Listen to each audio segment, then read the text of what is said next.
तो बच्चों आज हम जो पढ़ने वाले हैं डीएनए के अनुवांशिक पदार्थ होने के प्रमाण, है ना। ये हमारा यूनिट 6 है, वंशागति के आणविक आधार। उसके अंतर्गत ये मुख्य टॉपिक है कि डीएनए अनुवांशिक पदार्थ है। हमने लगातार अपने जो क्लास में ये पढ़ा है कि डीएनए अनुवांशिक पदार्थ है। तो डीएनए के अनुवांशिक पदार्थ होने पे दो प्रयोग हमारे बुक में है ना। तो दो प्रयोग में मुख्य रूप से जो परीक्षा में आते हैं आज हम देखेंगे। सबसे पहला है ग्रिफिथ के प्रयोग, है ना।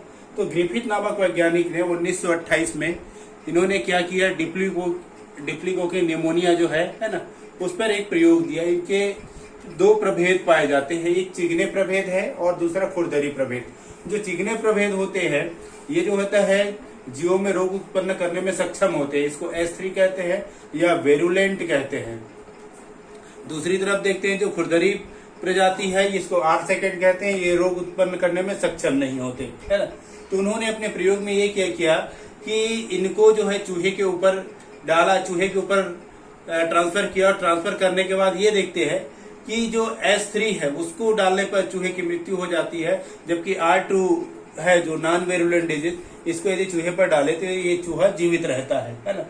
तो यहाँ पर ये चीज निकल करके आया, कोई एक ऐसा कारक है जिसके कारण चूहे की मृत्यु हो जाती है। फिर सेकंड प्रयोग में उन्होंने क्या किया कि S3 जो है उसको उबाल करके, है ना, उबाल करके फिर डालते हैं चूहे के ऊपर, तो चूहा फिर जीवित रहता है।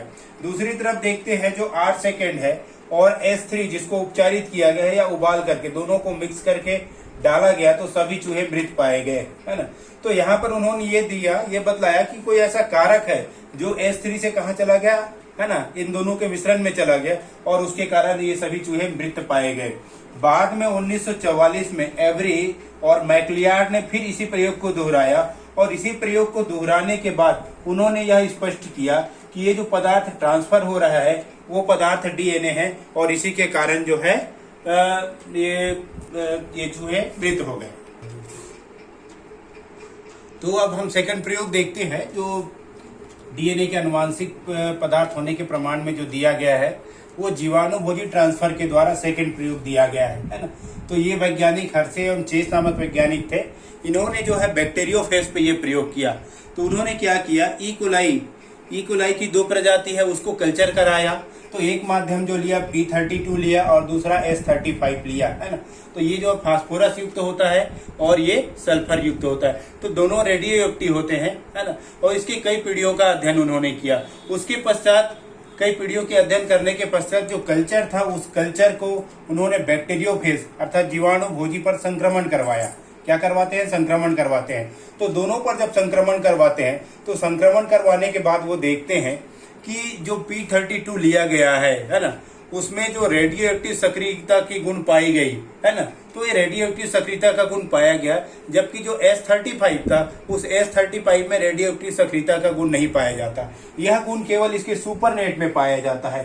सुपरनेट अर्थात उसके कवच अर्थात बाहर आवरण। और ये बाहर आवरण किसका बना हुआ होता है, इसमें प्रोटीन का बना हुआ होता है। तो इसमें प्रोटीन के कारण पाया जाता है। तो उन्होंने इस पूरे प्रयोग से निष्कर्ष यही निकाला कि जो P32 में जो डीएनए जो पदार्थ का ट्रांसफर हो रहा है वो पदार्थ डीएनए है, अर्थात डीएनए के कारण ही ट्रांसफर हो रहा है और इसी के कारण ये रेडियो एक्टिव सक्रियता का गुण इनमें पाया जाता है। जबकि S35 है, S35 में क्या होता है, सुपरनेट में पाया जाता है, इनके बाहर कवच में पाया जाता है, रेडियो एक्टिव सक्रियता का गुण नहीं पाया जाता। और ये किसके कारण होता है, प्रोटीन के कारण, और प्रोटीन चूंकि बाहर आवरण है। तो इन दोनों प्रयोगों के आधार पर परिणाम यही निकलता है कि डीएनए एक अनुवांशिक पदार्थ है जो लक्षणों को एक पीढ़ी से दूसरी पीढ़ी में लेके जाता है। और डीएनए में कुछ विशिष्ट गुण होते हैं, है ना, जैसे इनमें स्व रेप्लिकेशन की क्षमता होती है, उत्परिवर्तित होने की क्षमता होती है और अनुवांशिक लक्षणों को धारण कर एक जगह से दूसरी जगह निश्चित जगह ले जाते हैं। इसके कारण ही डीएनए को अनुवांशिक पदार्थ के रूप में सिद्ध किया गया है। तो ये अक्सर परीक्षा में आता है, तो आप इस प्रकार तैयारी करें कि आपका डायग्राम भी बनेगा और थ्योरी भी बनेगा, परीक्षा के लिए पर्याप्त है।